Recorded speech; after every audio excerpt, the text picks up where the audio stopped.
Hello viewers. इस video में हम देखेंगे 17 अगस्त के लिए कुछ इंपॉर्टेंट करंट अफेयर्स। तो चलिए शुरू करते हैं आज का वीडियो। सबसे पहला पॉइंट कह रहा है international government cook book awards 2020 से लेखिका राधा भाटिया को उनकी किस रचना के लिए सम्मानित किया गया है। तो राधा भाटिया जी को सम्मानित किया गया है उनकी बुक लस्सी के लिए। जैसा कि आप इमेज में देख पा रहे हैं, इस बुक के माध्यम से इन्होंने 74 रेसिपीज़ को बताया है और साथ ही साथ इन्होंने अपनी इंस्पिरेशन बच्चों को बताया है। पूरी न्यूज़ क्या कह रही है, नॉन अल्कोहलिक ड्रिंक्स पर आधारित उनकी किताब को 25th government world cook book award 2020 का सम्मान मिला है। इंडियन कुकीज़ को बढ़ावा देने वाली यह किताब अंतर्राष्ट्रीय स्तर पर अपनी खास पहचान रखती है। इस किताब में राधा ने 74 इंडियन ट्रेडिशनल रेसिपीज़ लिखी हैं। इसमें भारत के अलग अलग राज्यों के पारंपरिक व्यंजनों को जगह मिली है। इसमें 5 पीढ़ियों की कहानियाँ और किचन के सीक्रेट भी शेयर किए गए हैं। इसके बाद अगले न्यूज़ कह रही है भारतीय टीम के पूर्व कप्तान महेंद्र सिंह धोनी जी के साथ किस भारतीय खिलाड़ी ने अंतर्राष्ट्रीय क्रिकेट से संन्यास ले लिया है। तो यह न्यूज़ तो सबको पता है कि महेंद्र सिंह धोनी जी ने 17:29 आवर्स से अपना रिटायरमेंट अनाउंस किया था, लेकिन साथ ही साथ 10 बजे के बाद सुरेश रैना जी ने भी अपना रिटायरमेंट अनाउंस कर दिया था।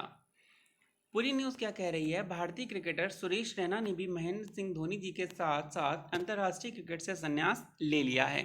महेंद्र सिंह धोनी और सुरेश रैना जी की जोड़ी ऑन और ऑफ फील्ड काफ़ी चर्चित रहती थी। दोनों खिलाड़ी इंडियन प्रीमियर लीग IPL की शुरुआत से ही चेन्नई सुपर किंग्स के साथ जुड़े हुए हैं। दोनों के बीच की दोस्ती भी काफ़ी चर्चित है। अगर हम रैना जी के करियर की बात करें तो रैना जी ने 2005 में भारतीय टीम के लिए पदार्पण किया था, फर्स्ट मैच खेला था। इस दौरान उन्होंने वनडे क्रिकेट से शुरुआत की। उन्होंने अपना पहला वनडे इंटरनेशनल मैच 30 जुलाई 2005 को डामुला में श्रीलंका के विरुद्ध खेला। इस वनडे सत्र में रैना ने भारत के लिए 53.75 की शानदार औसत के साथ 645 रन बनाए। सुरेश रैना जी ने 16 साल के अपने करियर में भारत के लिए 18 टेस्ट, 226 वनडे और 78 T20 अंतर्राष्ट्रीय मुकाबले खेले हैं। इन्होंने इस बीच अंतर्राष्ट्रीय क्रिकेट में 7,000 से ज़्यादा रन भी बनाए हैं। उन्होंने इसके बाद 2006 में दक्षिण अफ्रीका के खिलाफ T20 डेब्यू किया था।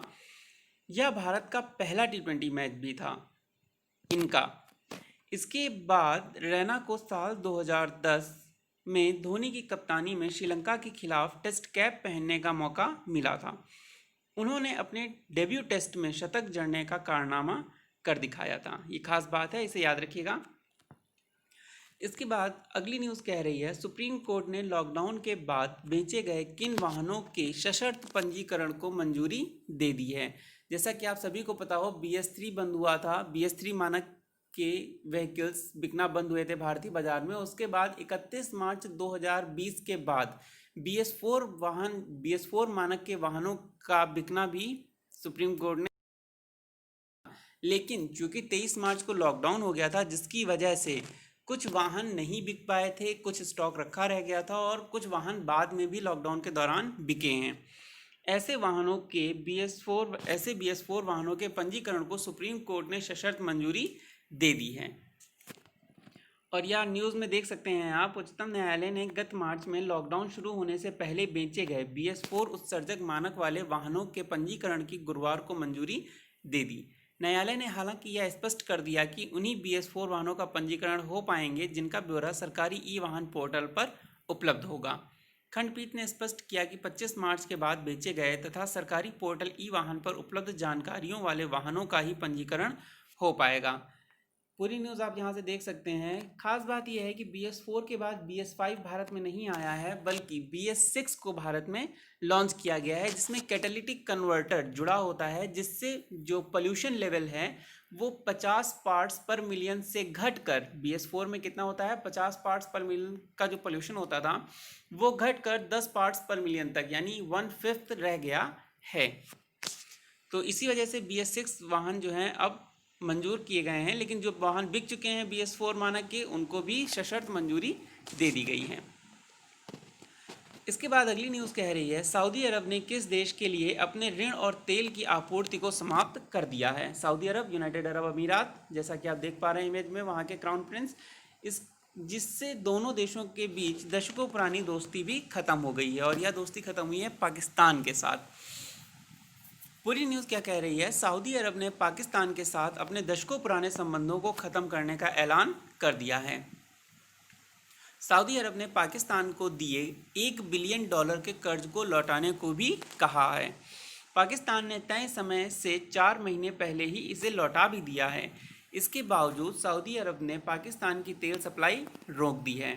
सऊदी अरब ने पाकिस्तान के बोझ को कम करने के लिए विदेशी मुद्रा का खजाना भरने के लिए नवंबर 2018 में 6.2 बिलियन अमेरिकी डॉलर की रकम पाकिस्तान को दी थी, जिसमें से 3.2 बिलियन डॉलर का इस्तेमाल पेट्रोलियम पदार्थ लेने और उसके भंडारण पर खर्च किया जाता था। यह डील मई 2020 में समाप्त हो गई। इसके बाद अगली न्यूज़ कह रही है यॉर्क यूनिवर्सिटी के रिसर्च के मुताबिक पिछले कितने सालों में धुआं रहित तंबाकू के सेवन से होने वाली मौत की संख्या में 3 गुना इजाफा हुआ है। धुआं रहित का मतलब है जो खाने में इस्तेमाल की जाती है, जैसे गुटखा हो गया एट्सेट्रा। तो पिछले 7 सालों में धुआं रहित तंबाकू के सेवन की वजह से होने वाली मौतों की संख्या में 3 गुना बढ़ोतरी हुई है। देख सकते हैं भारत में इसका प्रभाव। 7 साल में इससे होने वाली मौतों की संख्या बढ़कर 3,50,000 हो गई है। 2017 में इसके कारण हुए कैंसर से 90,000 से अधिक मौतें हुई थीं। इस साल 2020 में 3,50,000। धुआं रहित तंबाकू से होने वाली बीमारियों में भारत की 70% हिस्सेदारी है, यानी दुनिया में जितनी भी मौतें होती हैं गुटखा या तंबाकू के सेवन से, उनमें से 70% मौतें सिर्फ भारत में होती हैं। पूरी दुनिया में 100 लोग अगर मरते हैं तो 70 लोग सिर्फ इंडिया में मरते हैं तंबाकू गुटखा खाने की वजह से। शोधकर्ताओं की अपील है कि तंबाकू चबाने और थूकने वालों से कोरोना फैलने का भी खतरा है, लेकिन लोग सुनते कहाँ हैं। पेड़ों पे पत्ते के नीचे, पेड़ों के नीचे पत्तों से ज़्यादा गुटखे और तंबाकू के रैपर देखने को आपको मिल जाएंगे। पूरे इंडिया का यही हाल है। इसके बाद नेक्स्ट न्यूज़ कह रही है किन 2 देशों ने अपनी दुश्मनी को ख़त्म करके 49 साल बाद शांति समझौते पर हस्ताक्षर किए हैं। तो यह समझौता किया गया है यूएई, यूनाइटेड अरब अमीरात और इजराइल के बीच में, और इस समझौते को कराने हाथ है, कहा जा सकता है, अमेरिकी राष्ट्रपति डोनाल्ड ट्रंप जी का है। पूरी न्यूज़ क्या कह रही है देखते हैं। संयुक्त अरब अमीरात यूएई और इजराइल ने दशकों पुरानी दुश्मनी भुलाकर एक ऐतिहासिक समझौता किया है। इसके तहत इजराइल में फ़िलिस्तीन के वेस्ट में क्या है, मेडिटेरियन सी, भूमध्य सागर, वेस्ट बैंक इलाके में अपनी दावेदारी छोड़ने को तैयार हो गया है। वहीं यूएई इजराइल से पूर्ण राजनयिक संबंध बहाल करने को भी राजी हो गया है। ऐसा करने वाला वह पहला खाड़ी देश बन गया है। अमेरिका के राष्ट्रपति डोनाल्ड ट्रंप ने गुरुवार 13 अगस्त को घोषणा की।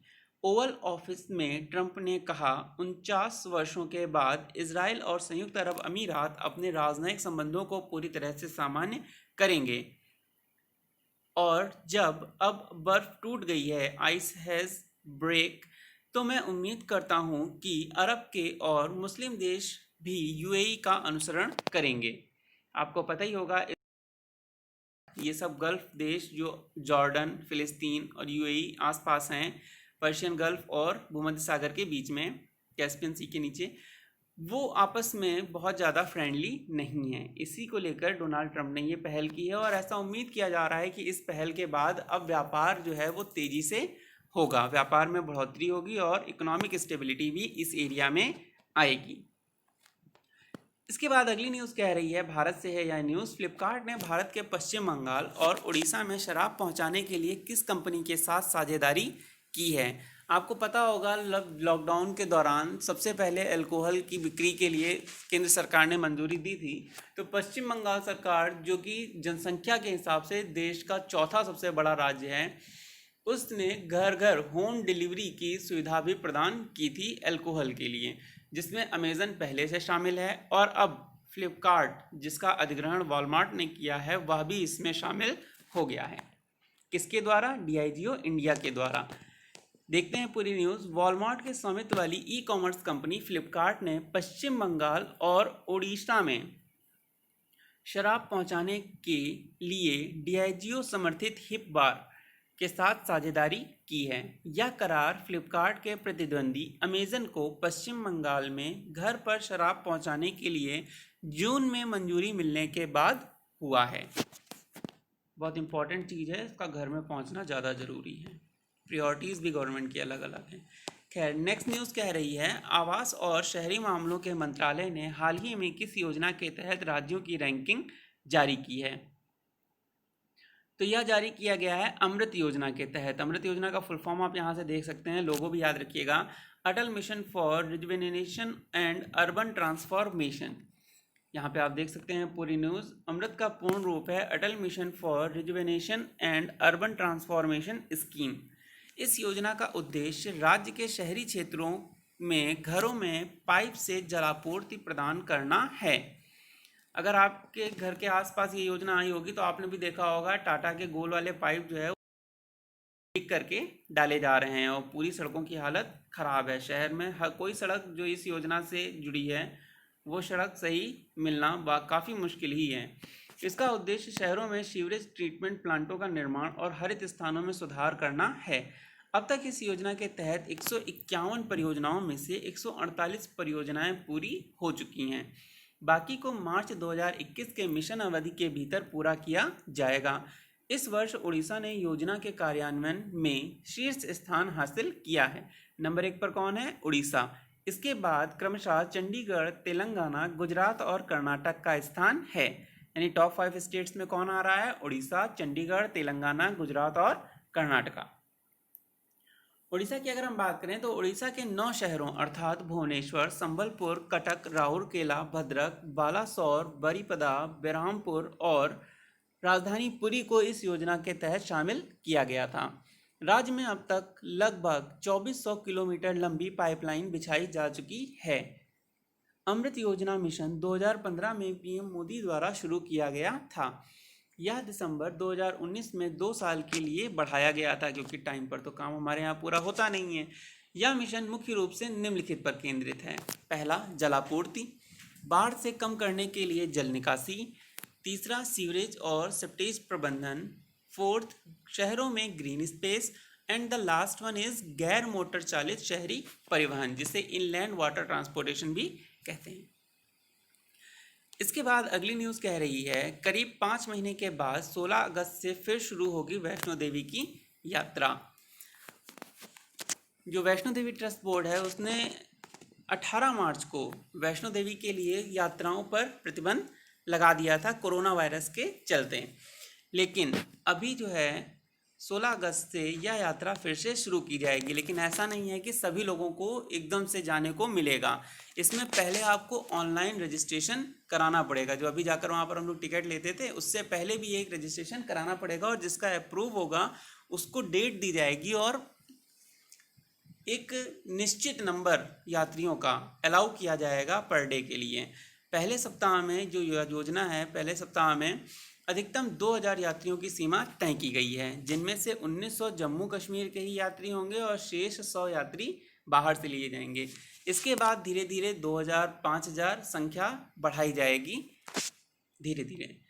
इसके बाद अगली न्यूज़ कह रही है, पूर्व प्रधानमंत्री, कवि हृदय और प्रखर वक्ता अटल बिहारी वाजपेयी जी का 93 वर्ष की आयु में निधन कब हुआ था? तो यह निधन हम सबको पता है 2 वर्ष पहले को ही हुआ था, और आज कल 16 अगस्त 2018 को इनका दूसरी पुण्यतिथि थी।